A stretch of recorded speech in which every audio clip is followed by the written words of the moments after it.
Match, দুটো বিশ্ব সেরা দল, একটা ফাইনাল। হার জিতের এই খেলায় একজন ফুটবলার নিজের জীবন বাজি রেখে দলকে জেতাতে চেয়েছিলেন। পুরো বিপক্ষ দল তাকে ঠেকাতে হিমশিম খাচ্ছিল, তারপরেও তাকে ঠেকাতে না পেরে একের পর এক আঘাত, ফাউল, এমনকি হাত দিয়ে আটকে রাখতেও বাধ্য হয়েছিল। তারপরেও তাকে কোনোভাবে আটকানো যাচ্ছিল না। এ ম্যাচে যেন প্রতিপক্ষদের জন্য ত্রাস হয়েছিলেন ব্রাজিলের সুপারস্টার নেইমার জুনিয়র। প্রতিপক্ষের গোলকিপারের মুখ থেকে ভেসে আসছিল, ওকে আটকাও, ও একাই আমাদের স্বপ্ন তছনছ করে দিবে, শুধু ওকে আটকাও, আমরা ম্যাচ জিতবো। 2021 কোপা আমেরিকার ফাইনালে মারাকানার ট্র্যাজেডিতে নেইমার ছিল অপ্রতিরোধ্য। স্মৃতির পালে হাওয়া দিয়ে চলুন দেখি এ ম্যাচে নেইমার প্রতিপক্ষদের জন্য কতটা দুর্বিষহ ছিল। এক অসাধারণ স্কিল দিয়ে ম্যাচটা শুরু করেন নেইমার। লো সেলসোর মাথার উপর দিয়ে এক অসাধারণ ড্রাবলে বল নিয়ে নেইমার বিপক্ষ দলকে বুঝিয়ে দিলেন যে এই ম্যাচটি হবে নেইমারময়। এই মোমেন্টটা লক্ষ্য করুন,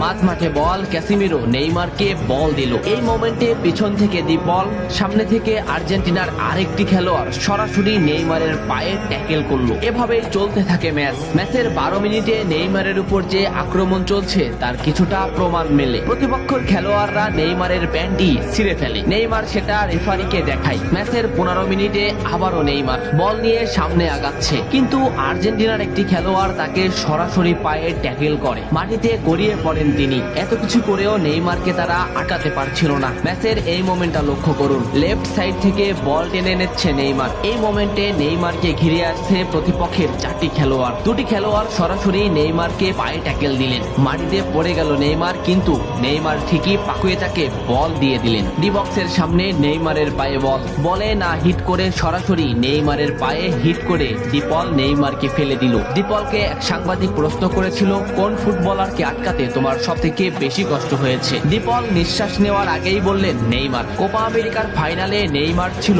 অপ্রতিরোধ্য, তাকে আমরা কোনোভাবেই আটকাতে পারছিলাম না। আমাদের ফুটবলাররা তাকে আটকাতে ফাউল করছিল, কিন্তু তারপরেও সে যেন আরো বেশি জ্বলে উঠছিল। আমরা শুধু নেইমারকেই আটকাতে চাচ্ছিলাম, তবে আমরা বারবার ব্যর্থ হচ্ছিলাম। সত্যি নেইমার হলো আমার দেখা সবথেকে কঠিন প্রতিপক্ষ, যাকে আটকাতে আমরা হিমশিম খাচ্ছিলাম। ম্যাচের এই মোমেন্টটা দেখলে স্পষ্টই বুঝতে পারবেন নেইমারকে আটকাতে তারা কোন পদ্ধতি বেছে নিয়েছিল। মাঠ থেকে দুটো ফুটবলারকে ড্রিবলিং করে নেইমার বল সামনে আগালেন। এই মোমেন্টে নেইমারের পাশে 2টি ফুটবলার, নেইমার তাদের ড্রিবলিং করে আবারও সামনে আগালেন, কিন্তু এই সাইড থেকে একটি ফুটবলার সরাসরি হাঁটুবাজ করে নেইমারের পায়ে আঘাত করলো। নেইমার মাটিতে লুটিয়ে পড়লো। ম্যাচের এই মোমেন্টটা লক্ষ্য করুন, কেন ডিপলরা সেদিন নেইমারকে আটকাতে পারছিল না তারই একটা উদাহরণ। লেফট সাইডে নেইমারের পায়ে বল, সামনে প্রতিপক্ষের একটি ফুটবলার, নেইমার ড্রিবলিং করে তাকে বল